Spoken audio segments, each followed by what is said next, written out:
লিষ্টত নাই এই সকলকো ভূমি অধিকাৰ দিয়াৰ কাৰণে কাম কৰিছোঁ আগৰ চৰকাৰৰ সময়ত 1 বিঘা মাটি কিনিলে 75% আপুনি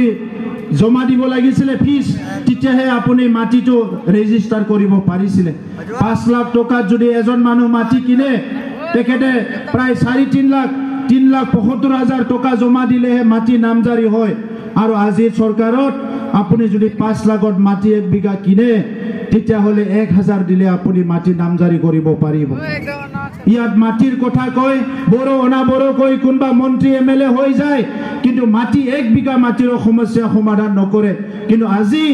আমি 4টা বছৰত সবৰো সমস্যা সমাধান কৰি গৈ আছো আজি সান্থালী মিডিয়ামৰ যিখিনি শিক্ষক আছে সান্থালী সাবজেক্টৰ পঢ়োৱা এই সকলৰ 9,000 10,000 বছৰত দিয়া আছিল এই বছৰ আমি 24,000 কৰি দিয়া হ'ল যি ভাষা শিক্ষাৰ শিক্ষক আছে এই সকলৰ আজি দৰমহাটো অলপ হলিও ইনচেন্টিভটো বাঢ়াই দিয়াৰ কাৰণে আমি চেষ্টা কৰিছো